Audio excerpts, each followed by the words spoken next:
We are live in 3, 2, 1.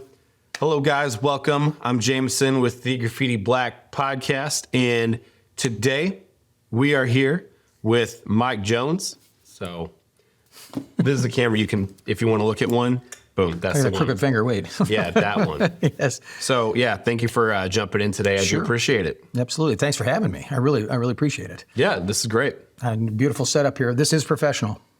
It's professional, guys. Yes. You got Mike Jones certified. Who? 281-330-8004. Putin here loves the setup, so it's great. Yeah, actually, I said I want to talk about that later, but I actually kind of want to talk about that right now. All right. So for whoever isn't aware, there's a guy named Putin. He's this kind of up-and-coming like dictator, right? Yeah. You could call him that. I think he's a full-fledged dictator now.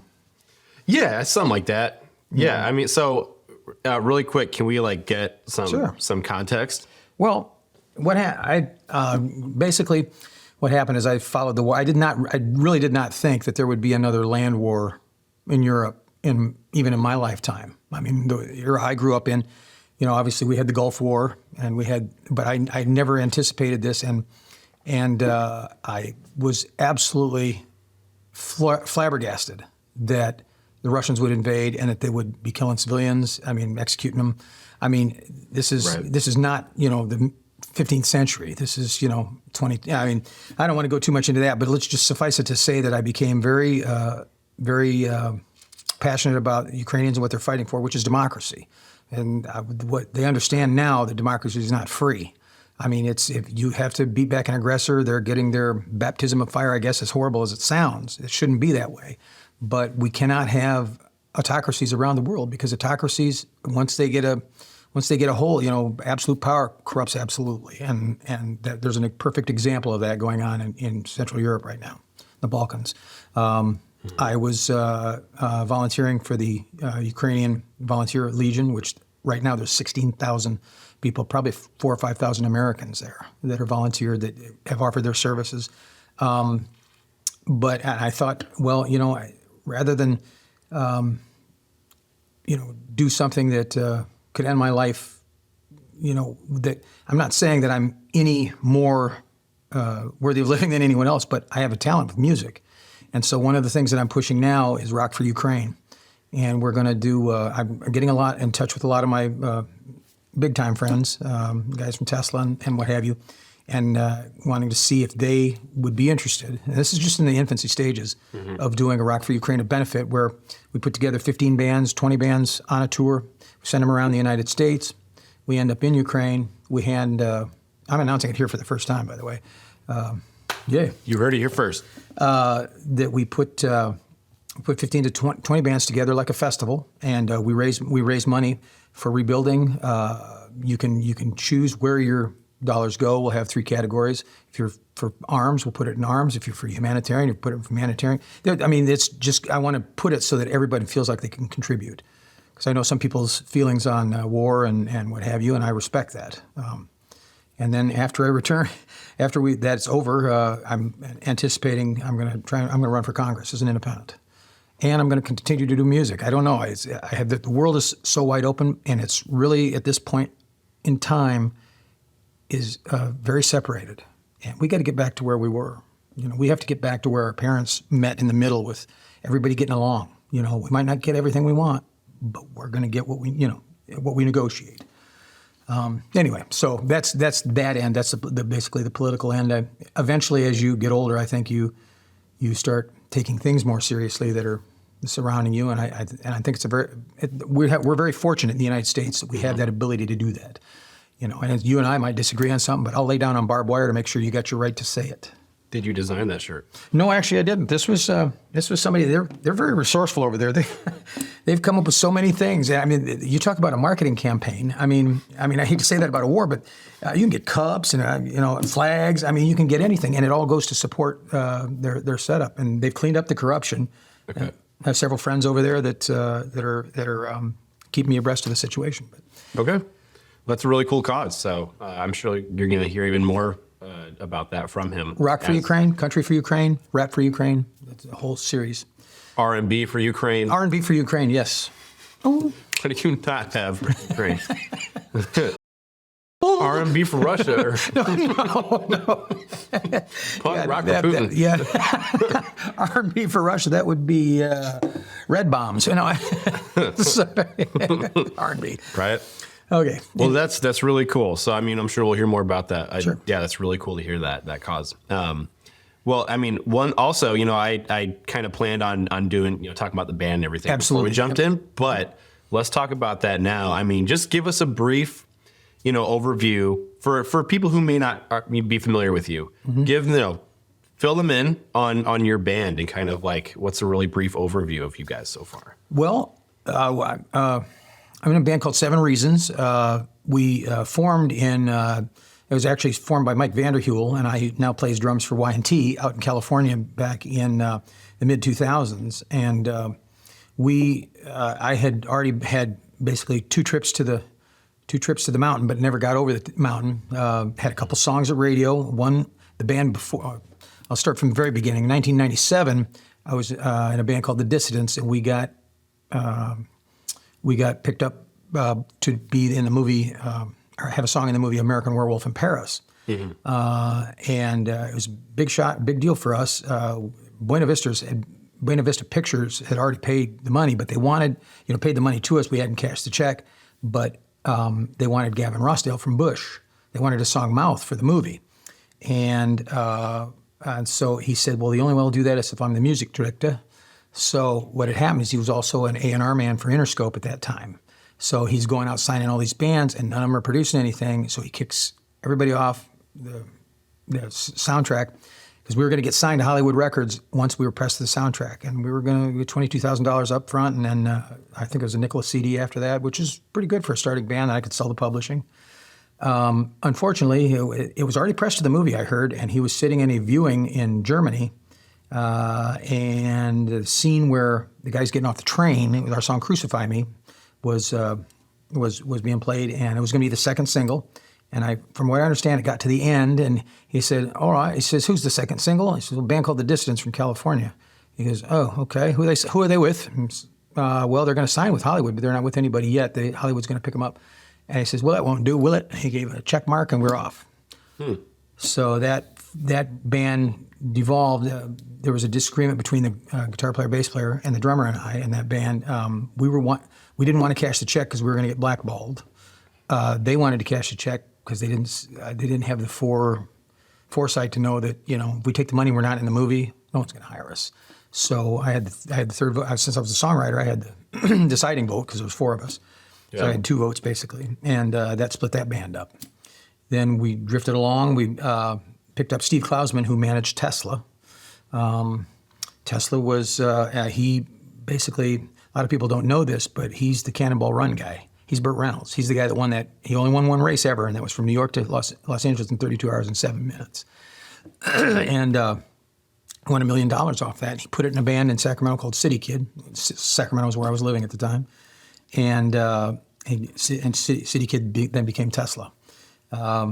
So I had a band that was in that same time period, but young guy, not best at songwriting yet, but getting there, I guess. And then we crossed paths again, Klausman and I did in the late 90s after the Dissidents thing didn't happen. He said, "Well, I'll manage you." And we went with him. He was really instrumental in a lot of things. He knew a lot of things, but record companies didn't want him to manage Tesla to begin with because he's not professional. They wanted professional management that knows how the business works, and so I guess they'd set him aside or they did something with him. But he continued to manage bands. He was very successful at getting people into the light, and we stayed with him. He changed the name of the band. He wanted to know if we'd do anything he said, and I said, "Yeah." He said, "Why don't you name the band Plate?" Okay, so we named the band Plate. And about that time, I had a song called "Simple Man" that's not the one that Shinedown redid of Leonard Skinner, a different one, and it reacted at radio. It was in '99. Okay. That brought us to Brian Weed again. Here we come back, and then we ended up touring with them on their reunion tour. But before we did that, I had another song that went to radio called "Not Around Here." It was on 105 The Zone in Sacramento, and Basically, that was when we got back from the tour in 2001. It was August of 2001. We were talking to V2 Records about signing. They were interested in us after they saw us on tour. And then the towers came down, and everybody lost all their money. Lost my deal. So lost it the first time in 97. Then I lost it in 2001. And so I pretty much had given up on doing that. I went down to Southern California. It didn't work out down there. Came back. Started. I didn't want to start Seven Reasons, but Mike Vanderheuvel called me. He's a drummer, and he asked if I would be interested in joining, or be interested in doing a band. I said sure, but I really want to do songs. I don't want to go out there and play because you keep getting disappointed. He says, "Oh, we got to do the band thing." Pretty soon, here it goes again. Better Days on there. That was about ready to be picked up by Kirkland, where Gavin Rossdale from Bush ended up falling after Interscope kicked him off. We're going to be on the same label as Gavin Rossdale. Got it. Okay. But anyway, so that, and then we were about ready to go to radio, and that was in 2007, 2008, and then the crisis happened, and I lost it again. Now I was opening for Bon Jovi in 2007, 2009. I was living in my van, so I went from the high to the low, and then I moved back west here, and then this latest record that you see, Seven Reasons. The guys wanted to call it Seven Reasons, and so we did. Released another record, and here we are. But you said they wanted to call that record Seven Reasons. What about, is that how you guys just got the name of the band, though? Well, yeah, I'd come up with different ideas because, the guys out in California were, Seven Reasons was kind of a construct. The first record was recorded by Mike Vanderheuvel and I. We played everything except the strings. And then we put a band around it. And so it was a great band. Obviously, we played with Bon Jovi. Their drummer said, Tico Torres said we were the best opening band they'd had in 20 years. Okay. That was a nice compliment, and everything was going that way. But then again, the economic collapse. I kind of feel like, what's the guy's name in Field of Dreams, the doctor? The girl starts choking on a hot dog, and he's out there at the ball field, and it's like, oh, here's her choking, so he has to walk over, and he steps over the line. It's kind of had that vibe to it. Well, maybe I was just meant to do this, but. You start thinking that way, and then it comes back again. And we did Different Kind of Same, which is the latest record. Yep. And new things coming up too. But I didn't really want to do but the guys insisted they wanted the name Seven Reasons, and so I said okay. I asked Mike, and he said yeah, that's fine. So Different Kind of Same. What year did that one come out? That's 2000. That record, right? 2016. Yeah. Yeah. Okay. Then we did a video in 2017. Right, which is the one I just saw. Yep. Mm-hmm. Yeah. Okay, and that one you said was filmed in Elkhart. Yeah, it was actually in our bass player's garage. Cool. Okay. so we backdropped it, and you'll notice, we got a lot of camera movement and everything like that, but you never see. Can I tell a trade secret here? One of us is holding the camera, moving around while the other three are playing. So we all took turns. Yeah. Honestly, it's like if you cut it right, who's gonna know? Right. Yeah. Absolutely. That's that's something you can definitely get away with. So I totally understand that. I was very, very surprised when I came here that there was such a scene as there are. It's fading off quite a bit since COVID, but guys like Jamie Bustell and Joe Feingold and these stalwarts that have been here for a long time that have put all their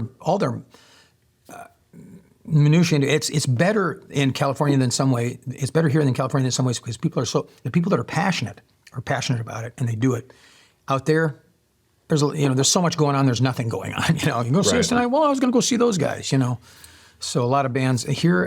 It's a good scene. I wish it would get back to the way it was. Yeah, when Jamie was on, he was telling me about all the stuff that was happening even like 10 years ago, or 20 years ago. Seeing, part of me is like really interested in what would have all that been like because like I just turned 29, so if you went even back 10 years ago, it's like I couldn't have even gone to a bar show. Yeah. So.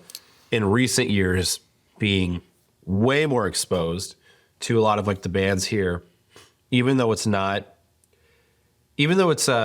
currently not in like the areas where I currently now with the time where 10 years ago everything was kind of booming, so to speak. Yeah. Mm-hmm.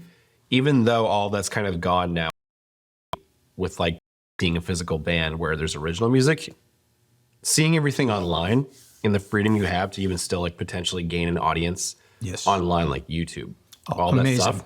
Amazing. I feel like even though in the early days of YouTube, when that was like a really big thing, like you could definitely get traction very fast as an artist. Yes. I feel like now though, it's ramped up even more where that potential is still there if you're doing it right. Mm-hmm. And like still seeing that, it's like, okay, there's a lot of potential for having that kind of interaction still online to start with. Yes. Seeing that it still gives me a lot of hope. And it's really fascinating to see, though. It is. The only thing that bothers me is, I mean, can you name a new rock and roll band that's been signed in the last 2 years that's all over the radio? A rock and roll band. And I don't mean one that was 20 years ago. All the artists that are releasing songs that people are listening to were artists that were signed 20 years ago sometimes. Well, sure. I mean, yeah, it's like if you ask me, like a band, it's like I honestly don't think I would know. But I mean, is that the reason for the death? No, I'm saying, is that like a problem though? Like, because I think at least a lot of up and coming bands that have started through YouTube, or I mean, not even like YouTube, just internet. I think it's like they probably eventually get to a point where they can have some mass distribution like that on radio. But I guess my main point I'm trying to illustrate is that you can still just have a lot of success through like internet. You can, and a lot of people are making it that way. The thing that bothers me now was record companies did not monetize correctly, or they fought monetization. They were busy suing people for downloading songs, then rather than figuring out a way like Hollywood did to monetize the business. And so what ends up happening is all these record companies break up. There was a lot of fluff on the top. A lot of bands like the guys in My Own Worst Enemy. Who was that? Lit. You know, their manager or their A&R guy is living in Malibu, and the guy's sleeping on his mom's. You know, there was a lot of I mean, it costs a lot of money to break a band. I'm not taking either side because I've seen both. You know, I saw Bob Zappi. They dumped a bunch of money in him at Columbia. Nobody listened to the record on the way up, and they marketed an adult alternative guy in a rock market. I mean, he yodels in one of the songs, and it's a great song, but it's like it's hot AC. You know, it's adult rock, I guess, basically. You know, the softer stuff. You know, somebody at Columbia, 15 people lost their jobs at Columbia because they dropped $1 million into this guy, and they put him in Chicago right after Godsmack. And people are like, all right, I got something coming up from Zappi. And it's like, you know, people are like, what? So there was a lot of lacks. In order to try and make up for that, they take a band and they do something called a 360. They own 360 degrees of you. They own half your publishing. They own half your band. They own half your live show. They own half your record. You know, it's half of everything. And it might work out if you make it, but if you're a struggling band, a lot of those bands are going, I think we'll try it on our own. But trying to get the distribution, how do you do it? Well, I mean, I think you still have a lot of freedom, though, with the way the internet is set up today. You can do a lot of it independently. Yes. So, I mean, yeah, those types of deals and stuff or management, however all that works, I don't know. But I guess it's nice to know that there's potential for you to do it if you like really dedicated to yourself to trying to reach a certain milestone. I feel like you can do it kind of with the way stuff is set up. So. Well, let me ask you, not to interview the interviewer, but like the 29-year-olds, the 29-year-olds that you know are in bands, how are they doing it? Are they still waiting for that deal? Are they still trying to showcase? What are they doing? Are they just pushing that out on the internet? So like myself personally, it's like I don't have a massive like, you know, here's a bunch of success I can say, here's what to do. But like there are certain people on YouTube that just give you a roadmap essentially. And they're like, hey, if you're wanting to have, you know, if you're trying to like, let's say you want to get a lot of Spotify, you know, there's like guys that used to work at labels that say, hey, here's what you can do.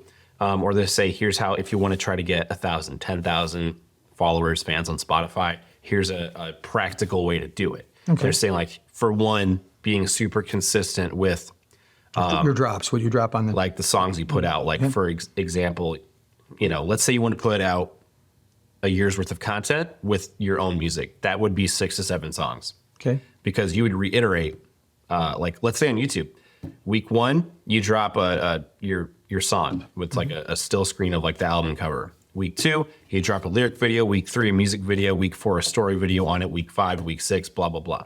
Wow. You replicate that same formula for each song. You do that over and over. And you can even scale that with more content, like, for example, this podcast put on top of it. So you can just keep putting a slew of content out, and you can get a lot of traction doing that. Now you have to go into like all the data with it and make sure you're putting the right tags and stuff so people can find it. Right. Then you can even do like cover songs so that those get traction, Yeah.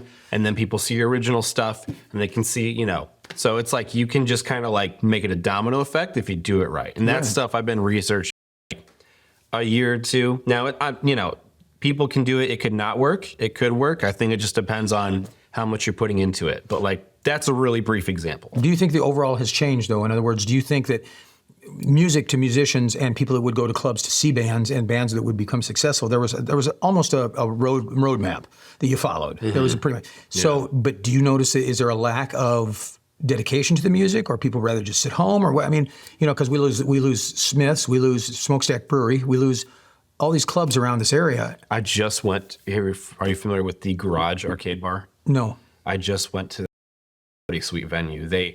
I just went to a show a week ago. It was really cool. Really? Where's it at? Yeah. Where's it located at? It's close to downtown South Bend. No promo intended. No, but I've performed there. We shot a music video there. It's a great venue. Like, Really, because we're looking for a place to do our live setup. I would say check it out. I don't know, depending on what you're wanting to do. But they just kind of changed their setup. They renovated the inside a little bit and redid it. So. Well, I know they lost Czars up in St. Joe. Because Yeah, they lost so many. it's just it's a tragedy. But I mean, bands that are doing and we're doing a cover thing on the side too. Are you talking about here locally or in general?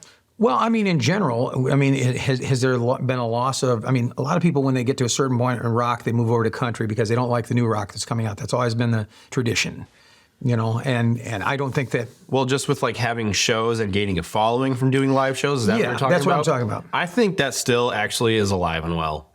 Do you? Okay. Yeah, because there are bands that I've seen around here where they have made a point to go to different states and actually do little tours and stuff, and they do gain a following. And I was like, oh, okay, like that's great that is working. Yeah. Yeah. Now, I think you said, hey, is it exactly like the 90s? Of course not.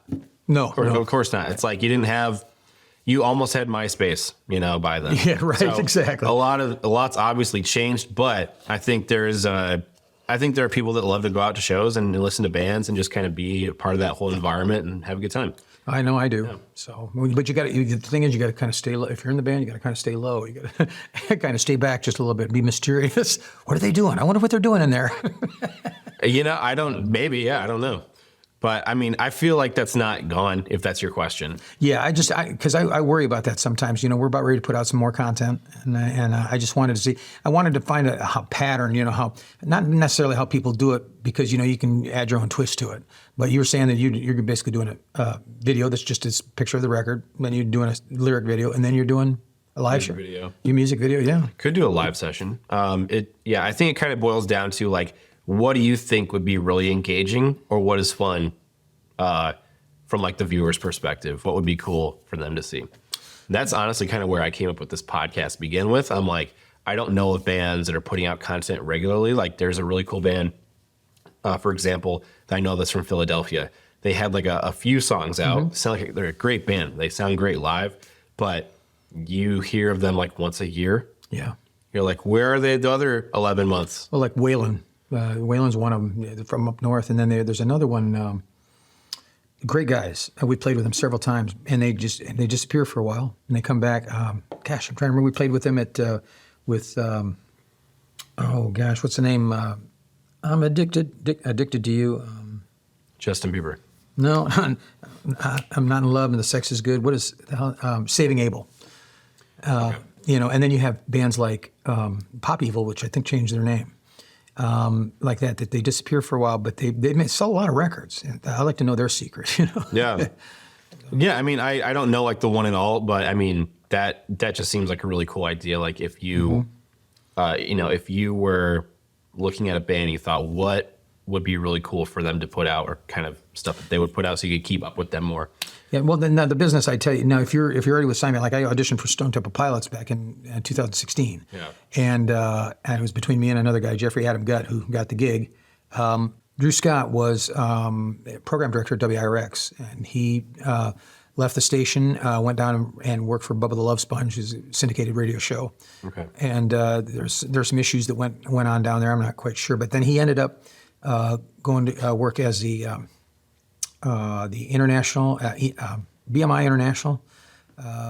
No, EMI International, the international division, and he was a new artist. And he called me and he says, "You're not going to believe this, but I just got the gig. I'm new artist development, and you're going to be the first artist I developed." And I went, "Oh my God," So he says, "But you got to go out and audition to Stone Temple Pilots. We're going to sign you to EMI International." And he said, "And then what we'll do is you go if you get the gig at Stone Temple Pilots, they're going to offer you $350,000 a year, which is very low." He says, "You probably," and I thought, "Oh, that sounds like a lot of money." But but the thing was, if I wrote a song, band gets 30% as normal. I would get, right?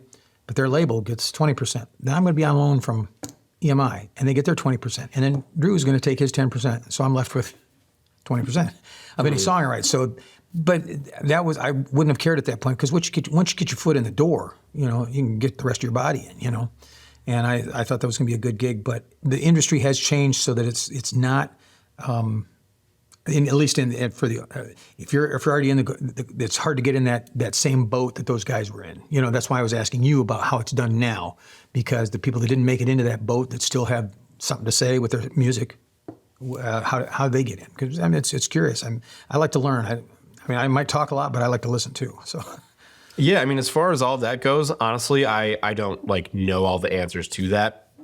I know of ways where you can build traction and get more of people to follow your work and know you exist. But that I feel that would definitely be someone else that could give you knowledge on that. Yeah. Right now we're just everyone's focused. It's the winter and everything kind of shuts down. So, right. But it's a great interview. Thanks for having me on your show. Yeah, we have a few more minutes. If you Sure. wanted to tell people about any new songs or even that new album that I think you briefly mentioned, if there's a rough due date on it or when it could be released. Well, what we're gonna I don't know that we're gonna do actually a complete, like you said, that we've been talking about there for a while. We want to drop a song, but we were gonna drop music videos, once every 6 weeks of the new song to get us through the year and fill us up with about 10 songs. Yeah. That's also got to coincide with this thing for Ukraine. I'm still working on the process. I've read a couple things about putting on benefit shows and doing them nationally, and I got to talk to a few more people to see if I can even make it possible, because insuring something like that's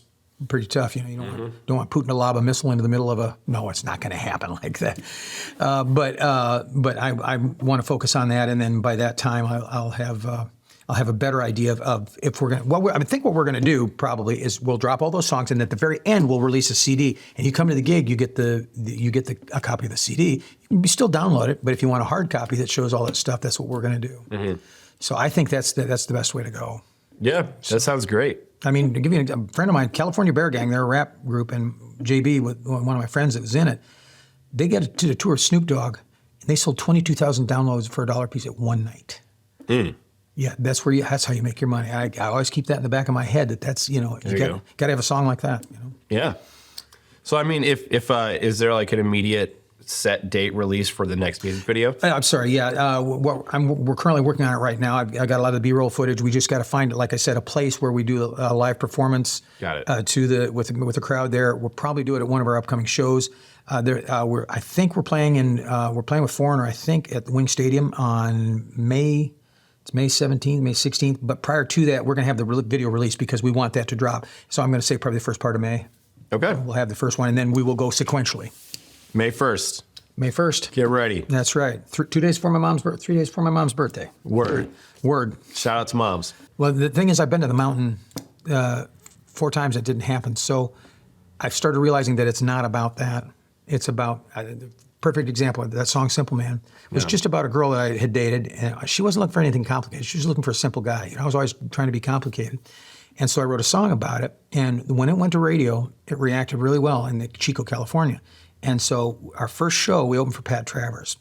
And now they used our back line, which is you, but people were kind of coming up the stage, but as soon as we played Simple Man, they were all up on the stage, they were all singing. I couldn't believe it. I'm like, oh my God. I turned to my drummer, they're singing. Oh, no.